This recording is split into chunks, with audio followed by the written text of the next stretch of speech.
What's up guys, welcome back to another episode of the PL career mode. Today's a very exciting episode because first of all we have Brentford in the FA Cup and also the transfer window has officially opened.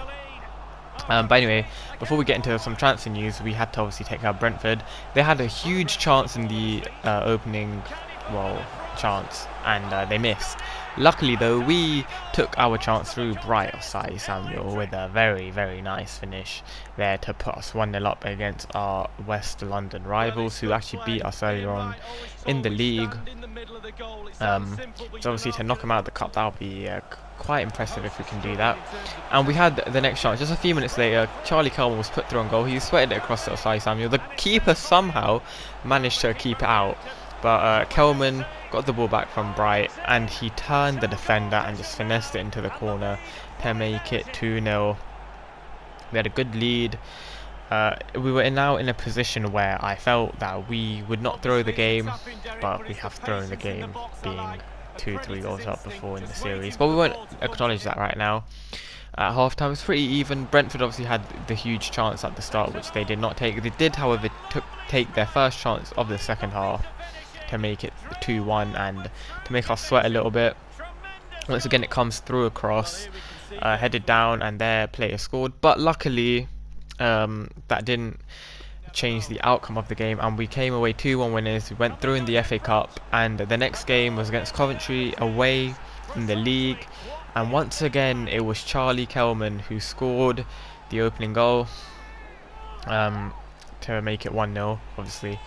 And yeah, it was a good finish again for someone with very low finishing. He has like 63, 64 finishing, but he scores a lot of nice goals. And another one there, far post, and he had another chance not long after, just smashed it again into the corner to make it 2-0.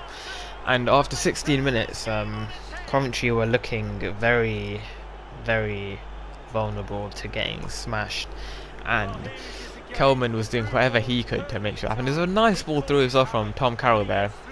Kelman saw the keeper move slightly to his left, so he shot it to his right. And 20 minutes later, Chris Willock had a chance, and he managed to also score to make it 3-0 after just 36 minutes. Kelman this time turning provider, and Willock smashed it near far post. Keeper tried to save it, but he couldn't. And Kelman had a chance just 2 minutes later on his left foot, which is now again 5-star. He smashed it into the corner and then does a getting knocked out celebration. But yeah, again a nice ball through. I believe that was time from Share, and we went 4-0 up before the break. But Coventry got a consolation right on the 45th minute mark. Bit lucky that the deflection fell to their player, but we probably should have tried to clear it there. From the half-time stats, you can see it's actually quite even, but we were just very clinical and got our chances in very good positions. However, in the second half, in the first 10 minutes, they actually got another consolation to make it 4-2. Luckily, Bright managed to make it 5-2 15 minutes later to make us chill out a little bit, because I was getting a bit worried that they could come back. After that second goal went in, the defence was just completely disorganised, but luckily that ball from Kelman was just past the defender. He tried to slide tackle to stop it and he couldn't, and then with just 10 minutes left in the game, Kelman had another run. He played it through to Share, and once again we scored to make it 6-2. Kelman got a lot of assists in this game, to be fair to him. This was an insane performance. Like, you know, they also had 3 goals and 3 assists in this game. Like, what? Insane. Anyway, from the stats again, you can see it's much more even than you probably would have assumed from the scoreline. But after the game, we had a huge transfer offer here for Bright Osai Samuel. Now, he has been arguably, well, I'd say our second best player this season, but the amount of money we could have got for him was too big to turn down. And I initially stalled just to try and get a bit more money from them, because so you literally have like 3 back and forth, and then they say no or yes, and they want to risk it. So I went back. I was trying to get a little bit more. I was trying to get 25 originally, but 20.1 is what they were offering. I wanted a little bit more, trying to squeeze every penny out of them. They eventually went up to 20.2, and I was like, you know what? It's too big of an offer to turn down. Now, what was we gonna do with that money? Now, first I thought go all out and get Ezzy, go all out and get Armstrong, one of the two. So I was going to go with the big bang approach, just sign one sick player like what Boris is doing with Schools, which he should not be doing because the cases are going to go up a lot. But eventually I decided to sign 3 players, or try and sign 3 players I should say, in multiple positions to help the team in general. Now, first one, this guy, Doku, or Doku, I don't know exactly how you say his name, but yeah, anyway. What count do Doku? Anyway, yeah, he's a young winger. You know, similar stats to Bright, but a bit lower rated and quite a bit younger as well. So hopefully, he will do what Bright's been doing by running down the wing, scoring goals when we need him to, and yeah, obviously for someone who is gonna cost us much less than what we sold Bright for, I thought this was a good signing. He took quite a big wage cut as well to come and join us. He's on 13k a week originally, which I thought could be an issue, but luckily for us, he clearly didn't care about the money. 7.5k a week he's joining, which is actually less money than Bright was on.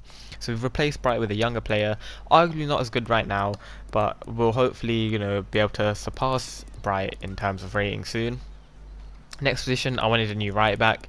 Kane is good, but quite slow and getting on a bit, won't grow that much. So I went in for Joshua Wagnerman, German right back, and I also went in for Andy Renamoto. He was a guy who I had my eye on in the summer window, but obviously we didn't have the funds to go out and buy him then. Midfield isn't a place where we're necessarily struggling with, but he is better than all of them. I think quite fast and physical, which is something we are definitely lacking in that position. All 3 of them accepted their contracts. All 3 of them are now in the team, and the first game they're all making their debuts. Doku got the ball on the left, went all the way through the Stoke midfield, went past the centre back and just smashed it in on his left foot. 5 minutes into his QPR debut, he announced himself with an amazing solo goal to put us in the lead against Stoke City. And yeah, it was like, who's Bright, fam? This guy is doing the same thing.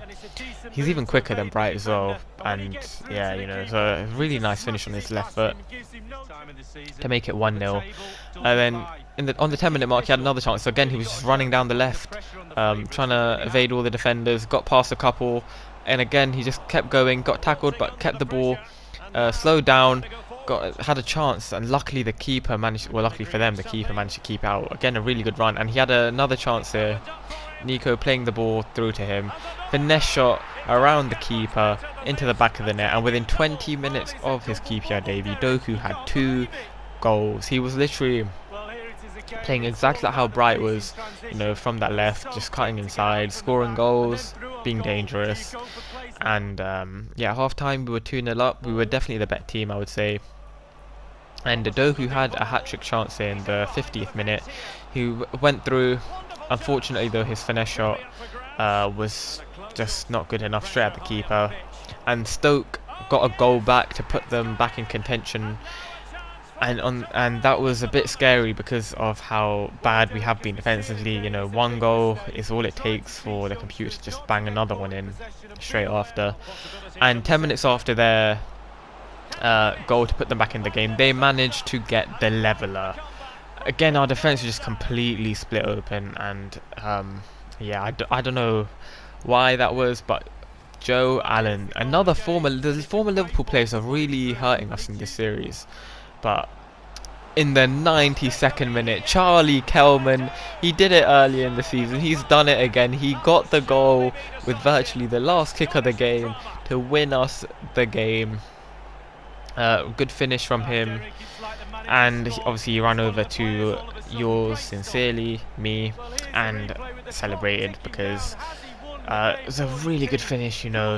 Again, just across the goal into the corner. Keeper did not have a chance, and we were the better team. We deserved to win that. And at the end of the episode, we are actually 5 points clear of Watford. So hopefully we can carry on and take this momentum forward. Thank you for watching. Hopefully you enjoyed, and I'll see you again in the next episode.